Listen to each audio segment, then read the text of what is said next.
Šalom in dobrodošli nazaj v oddajo Izrael za Lino.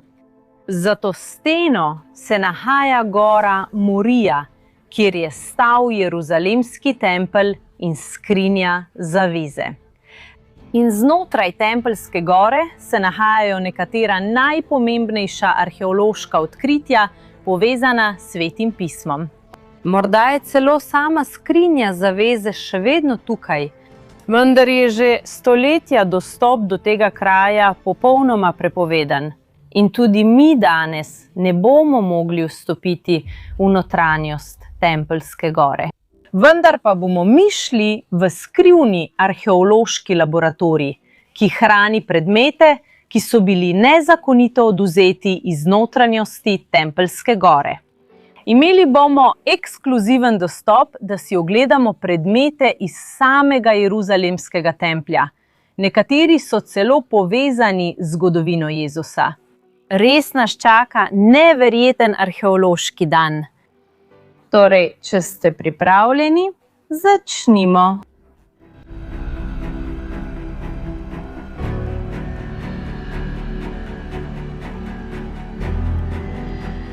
Celotno to območje se imenuje Aravnovo mlatišče in ga je kupil kralj David.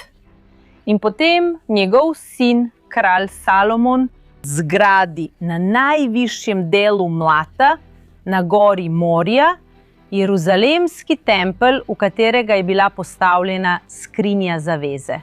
Vendar je bil ta tempelj uničen in ponovno zgrajen. In drugi tempelj je prav tisti tempelj, ki ga je poznal Jezus. Biblija nam pripoveduje, da je velikokrat prišel v tempelj in na njegova dvorišča, da bi učil svoje učence in ljudi. Na tem kraju je Jezus ozdravil slepe in hrome. Toda pa je bil tudi drugi tempelj uničen. Vse njegove zgradbe in predmeti so bili uničeni in pokopani. Tempeljski grič pa je bil stoletja zapuščen. Dokler v 7. stoletju, leta 638 po Kristusu, muslimani prvič osvojijo deželo Izrael in osvojijo Tempeljsko goro ter na njej zgradijo mošejo Al-Aksa in kupolo na skali. In ti kraji imajo omejen dostop za Jude in kristjane. A to ni najtežji del. Podzemni del, ki še vedno obstaja, je prepovedan za vse, še posebej za arheologe. Hočem reči, tukaj je ogromen arheološki zaklad. Velik del prebivalstva Izraela verjame, da se skrinja zaveze nahaja prav na tem podzemnem območju. Vendar pa ne moremo, nimamo možnosti priti tja, nimamo dostopa. In zato so ta biblijska odkritja hkrati tako blizu nas, a hkrati tako daleč.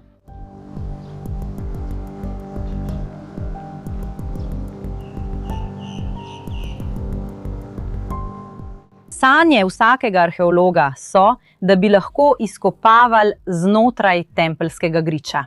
Toda, kot smo rekli, je to popolnoma prepovedano. Do leta 1999, zahvaljujoč zločinu, ki se je zgodil na tem kraju. Leta 1999 je Vakf, muslimanska organizacija, ki upravlja Tempeljsko goro, tukaj izvedla nezakonito podzemno izkopavanje. Izkopali so in zgradili podzemno mošejo z dovolj prostora za do 10.000 ljudi. Velikanska zgradba prav na tem območju, ki ga vidimo, na območju, ki je bilo znano kot Salomonove hleve. In ko so kopali za gradnjo mošeje, so vse, kar je bilo v podzemju, preprosto naložili na tovornjake in jih poslali v Cedronsko dolino, ki poteka tukaj spodaj.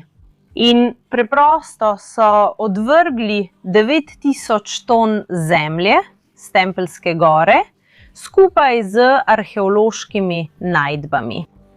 resnično zločin proti biblijski zgodovini. Poleg tega pa je to dobesedno tudi nezakonita gradnja. Vendar pa je arheolog po imenu Zahid Vira odkril, da se to dogaja. In vzeli so teh 9000 ton, ki so jih zavrgli, in jih odpeljali v arheološki projekt Sejanja, ki smo ga že pokazali tukaj na kanalu. In v tem projektu presejejo in ločijo zemljo ter kamne s Tempeljske gore od arheologije. In ti arheološki predmeti so odpeljani v skrivni laboratorij tukaj v Jeruzalemu, da jih preučijo. In zdaj bomo skupaj obiskali ta kraj in na lastne oči videli, kaj je prišlo iz notranjosti Tempeljske gore in kako je to neposredno povezano z Biblijo. Pojdimo!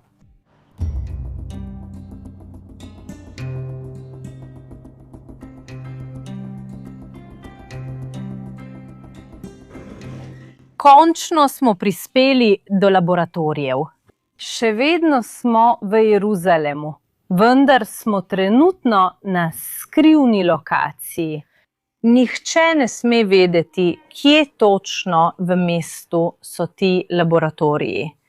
Ker so tukaj dobesedno shranjene in raziskujejo nekatere najpomembnejše arheološke najdbe v Izraelu in morda na svetu. Arheološke najdbe, ki so neposredno povezane s templjem v Jeruzalemu. Ne samo, da so bili najdeni na območju Tempeljskega griča, ampak je veliko od njih tudi povezanih s templjem, tako s prvim jeruzalemskim templjem, kot z drugim templjem. Prav tako bomo videli predmete, ki so neposredno povezani z Jezusom. Res nekaj fantastičnega. In zato je vse, kar je tukaj, treba ohraniti, dokler ni odpeljano na druga varna mesta, na primer v muzeje. In zdaj, dragi moji, bomo imeli privilegij, res sem zelo navdušena nad današnjim dnem, vstopili bomo v laboratorije. Pridite z mano. Zdaj vstopamo v eno izmed številnih skladišč arheoloških najdb s Tempeljskega griča. Poglejte, kje smo. Ko je Vakuf, ta muslimanska organizacija, odstranil 9000 ton zemlje, kamnov in arheoloških najdb s Tempeljskega griča. Govorimo o ogromni količini najdb. Več kot 500 000 najdb je bilo že odkritih. Med njimi je več kot 100 000 najdb, ki jih arheologi štejejo za posebej pomembne.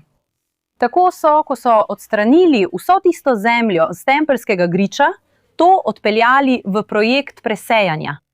In prvi korak smo tukaj na kanalu že pokazali tudi v preteklosti, ki je prav presejanje, kjer na eni strani ločijo zemljo in prah z Tempeljskega griča, na drugi strani pa arheološke najdbe, ki jih razdelijo v kategorije. In te kategorije se prenesejo v skladišča.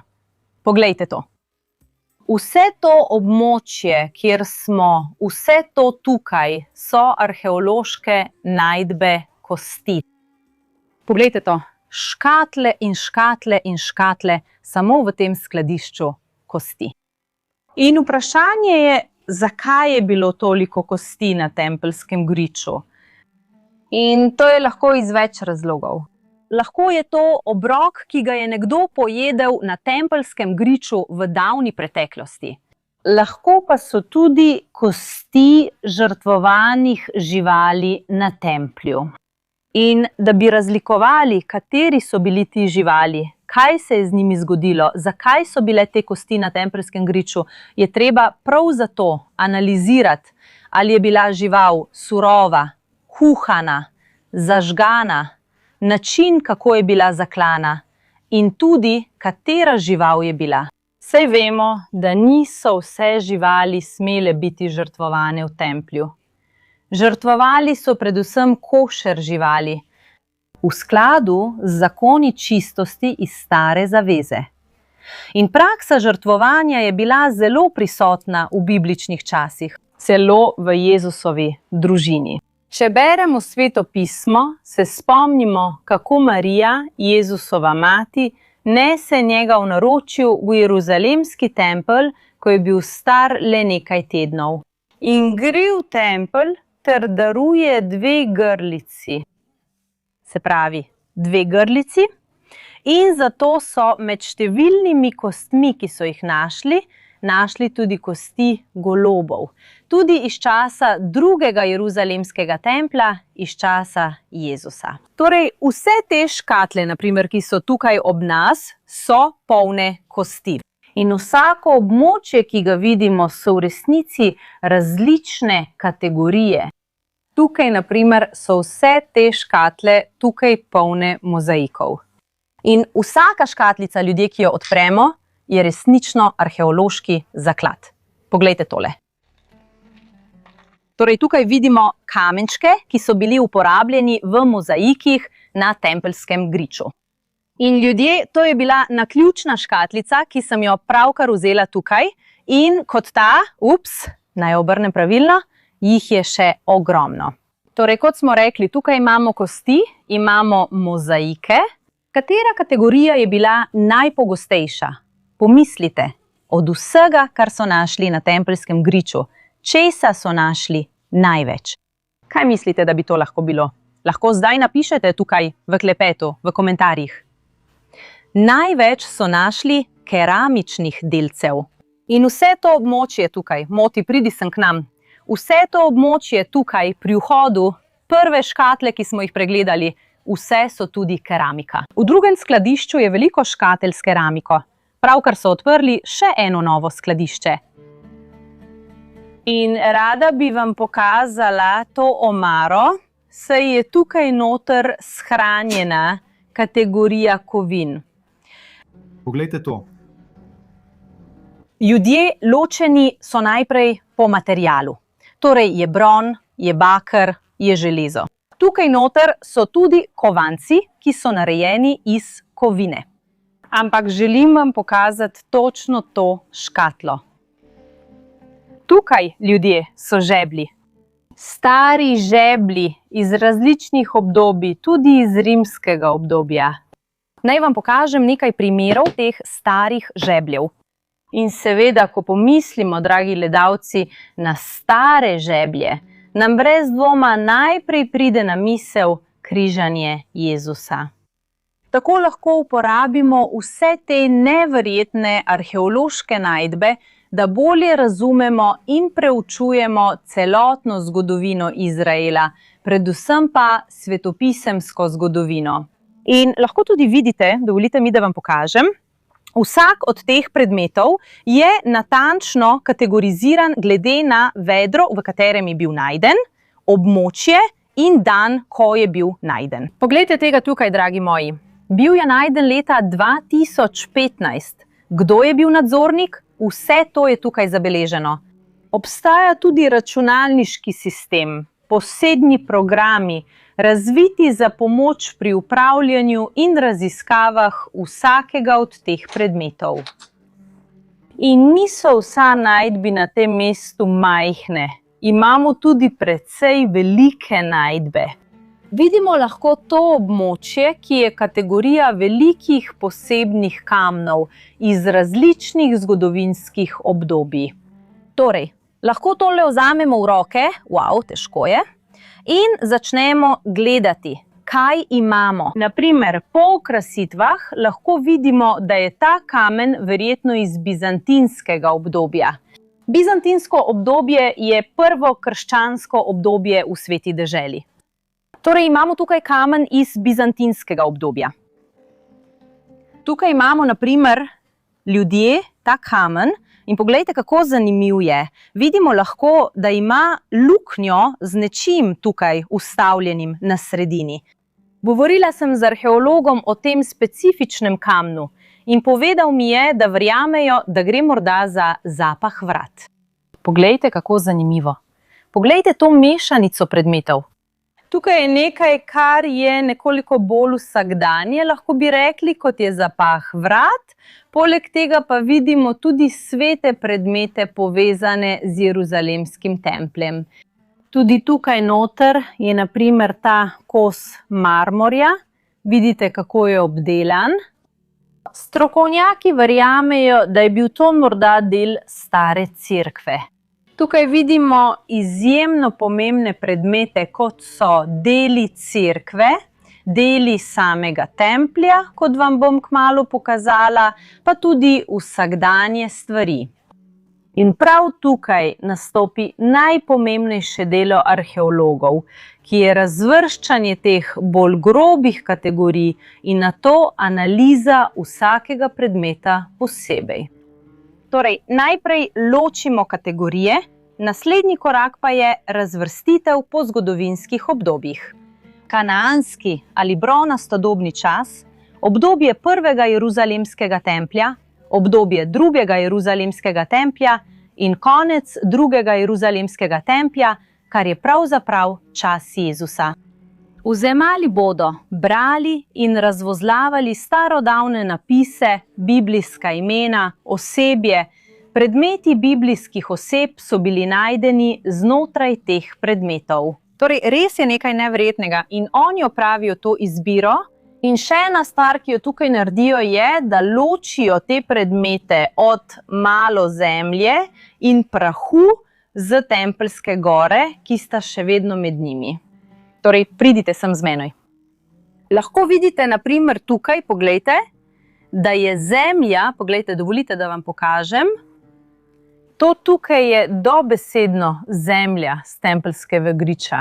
In lahko vidite, da je njena barva, ljudje, drugačna. Za tiste, ki ste že bili tukaj v Jeruzalemu, veste, da to ni barva tal.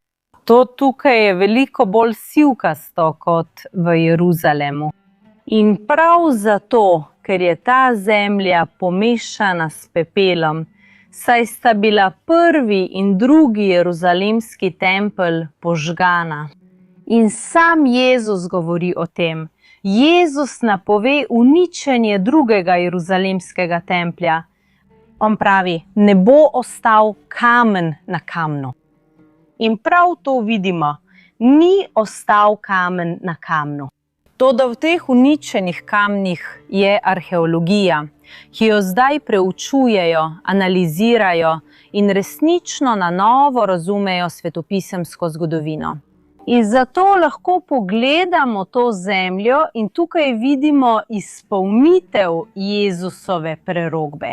Dobesedno je ta pepel tisto, o čemer je govoril Jezus. In zato lahko vidite, da v mnogih videih tudi sama nosim to verižico. Tukaj noter, kar vidite, je prav to. Na tej verižici nosim s seboj zemljo iz notranjosti Tempeljskega griča. Skupaj s pepelom templja dobesedno nosim s seboj košček svetopisemske zgodovine. Kasneje pa vam bom tudi povedala, kako lahko tudi vi imate enega takšnega pri sebi. Ampak vrnimo pepel in zemljo na njuno mesto. Poglej, moja roka. Poglej, prekrita je s pepelom. Zdaj pa moramo res iti v laboratorij, da vidimo, kako se vse to preučuje in obdeluje. Gremo!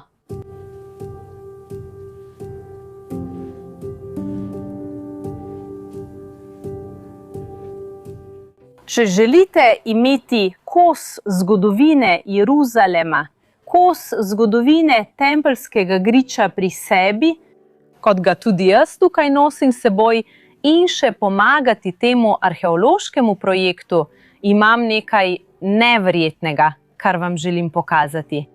Poglejte to. Uporabite tudi QR kodo, ki je tukaj na zaslonu, ali povezavo v opisu in našli boste Temple Mount Soil.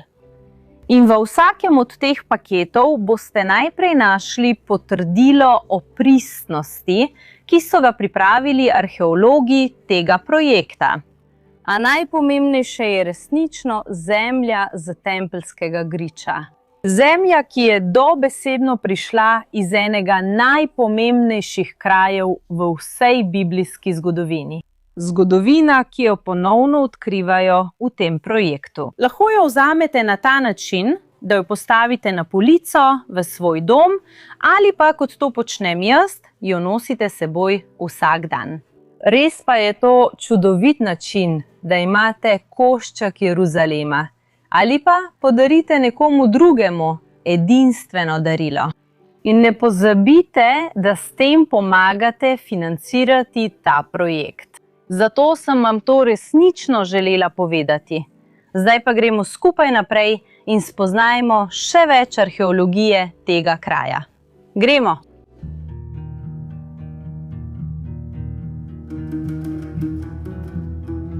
Vstopamo v laboratorij in tukaj se delo zares dogaja. Saj vzamejo stotine tisočev najdb, koščkov najdb in jih začnejo razvozlavati. In razumejo, kaj so bili, iz katerega obdobja so, kdo jih je uporabljal in kakšne so njihove biblijske povezave. To je kot sestavljanje sestavljanke z milijoni koščkov, pri kateri manjka veliko delov. Ampak res opravljajo neverjetno delo in ponovno prinašajo zgodovino na dan. Tukaj vam želim pokazati primer nečesa fascinantnega, kar jim je uspelo narediti. Poglejte to. Našli so več kosov kamnov različnih barv in izrezanih v različne oblike. Vsi ti kamni pa so iz časa drugega templja v Jeruzalemu, natančneje iz časa kralja Heroda. In arheologi so s pomočjo zapisov, kot so knjige Flavija Jožefa, ugotovili, da so se ti kamni prilegali skupaj in tvorili te vzorce. Ljudje, to ni nič drugega kot tlaki templja v Jeruzalemu. Da, dvorišča templja v Jeruzalemu. Tla niso bila bela, kot jih vidimo danes. Pravzaprav so bila prekrita s temi, videti je kot barvne ploščice. In to je zelo pomembno. Vemo, da je Jezus hodil po jeruzalemskem templju že od svojega 12. leta in predvsem med svojim delovanjem. Naprimer, v zadnjem tednu svojega življenja, v zadnjem tednu v Jeruzalemu, je zapisano, da je vsak dan hodil v jeruzalemski tempelj poučevati. Tudi, naprimer, v Salomonovem stebrišču. In Salomonovo stebrišče in dvorišča, to so bila njegova tla. Tako to, kot to. Torej, obstaja resnična možnost, da je Jezus hodil po teh kamnih. In če ni hodil prav po teh, je hodil po kamnih, ki so bili enaki tem. Dobesedno so presejali te koščke in uspeli sestaviti te sestavljanke. Zato imamo danes rekonstruirane dele tal templja. Šalom. Šalom, šalom. Vsi pozdravite s šalom arheologa Daniela Šanja, enega od arheologov, ki tukaj delajo na projektu. In prosila sem ga, naj nam posebej prinese škatlo z nekaterimi najpomembnejšimi najdbami, ki so bile odkrite na tem mestu.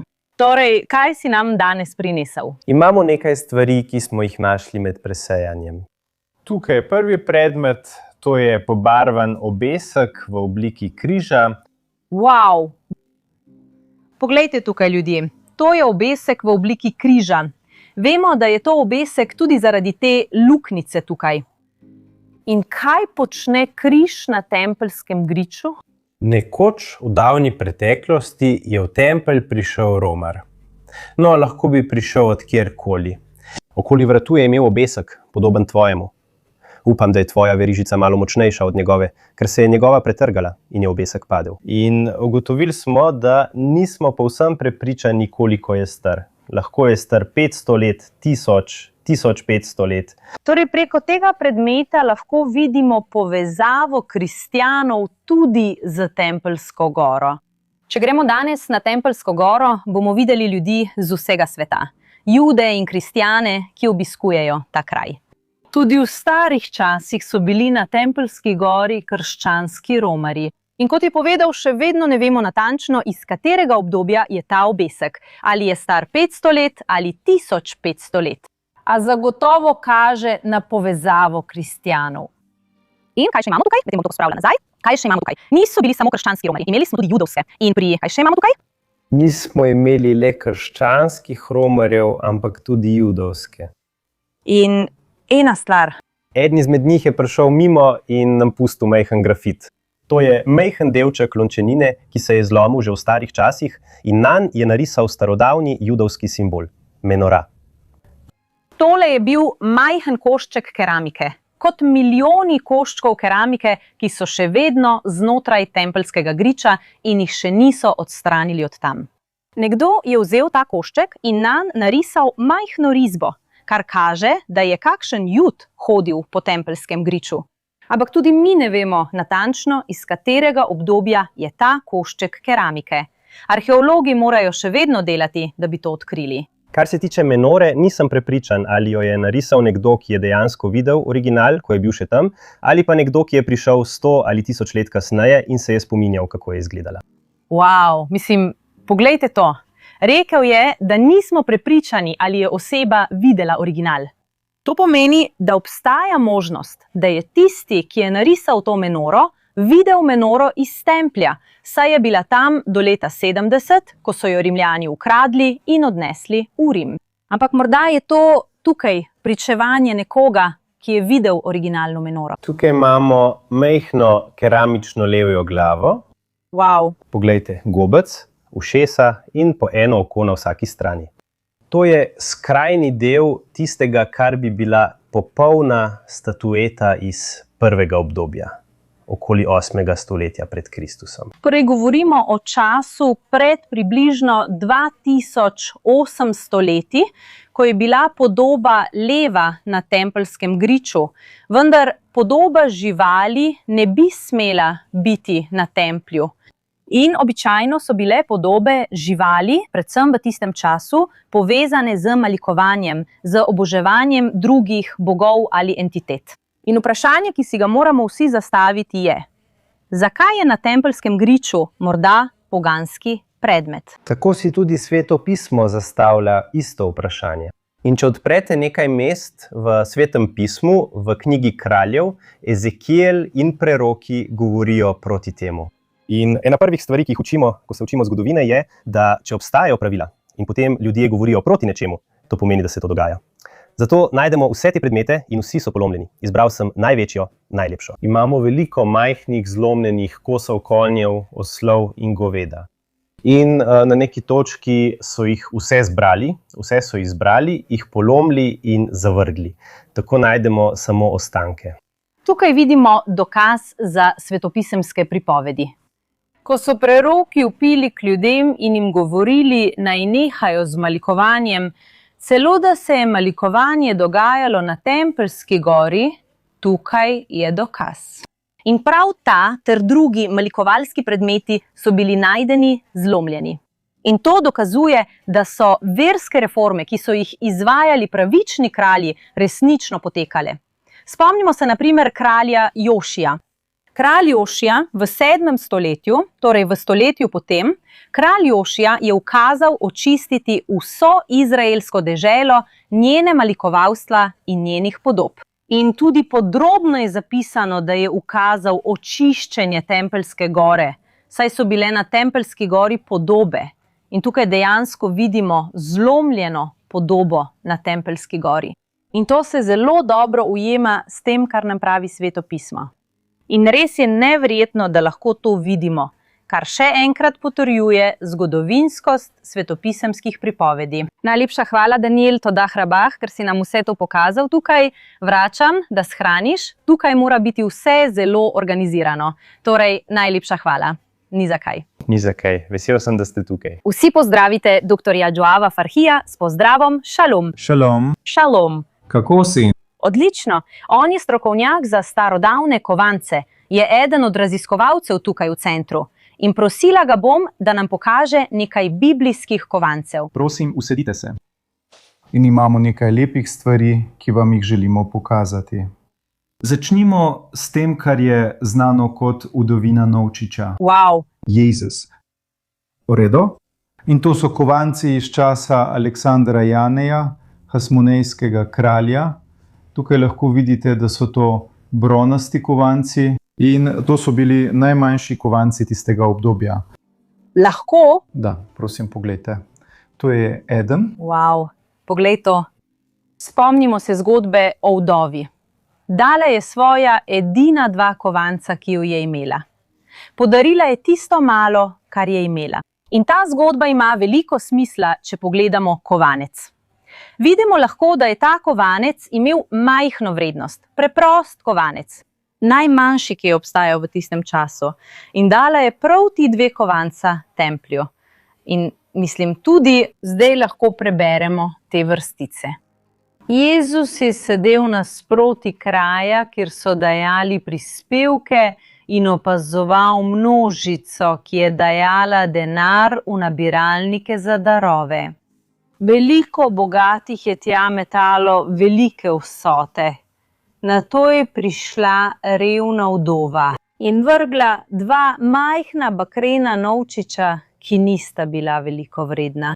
Poklical je svoje učence in rekel: zagotavljam vam, da je ta revna vdova dala v darilno skrinjico več kot vsi drugi.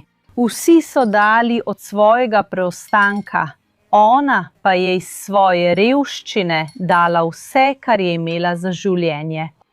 Še en svetopisemski kovanec, ki ga imamo tukaj, je srebrni polšekelj iz časa upora Judov proti Rimljanom. In kot veste, je moral vsak Jud nad 20 letom v obdobju drugega templja vsako leto darovati polšekla kot tempeljski davek.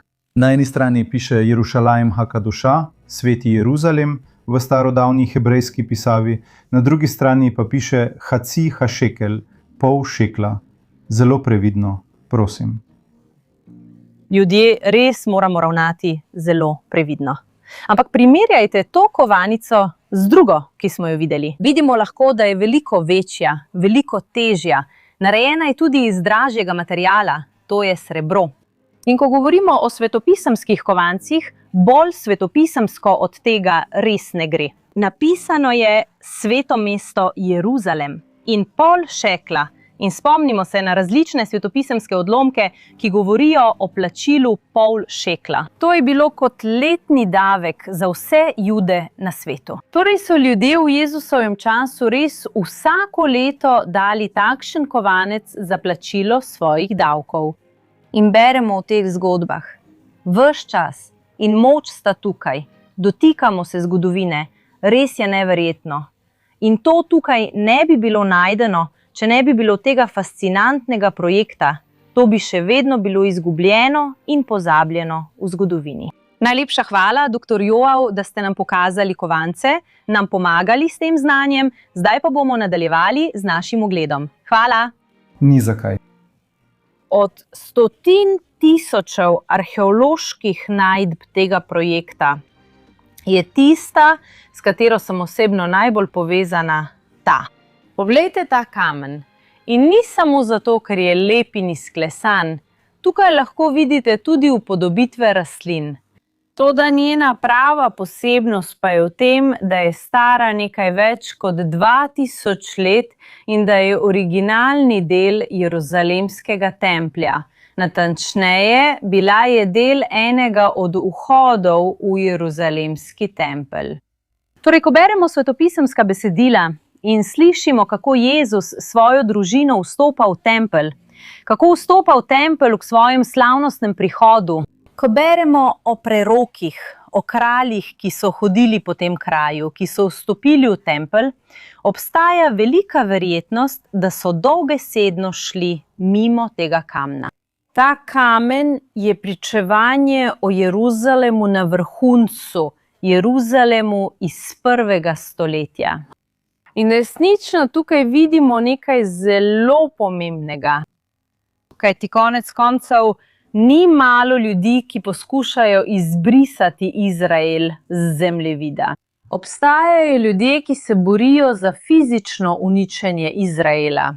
In to smo videli v vojnah zadnjih let.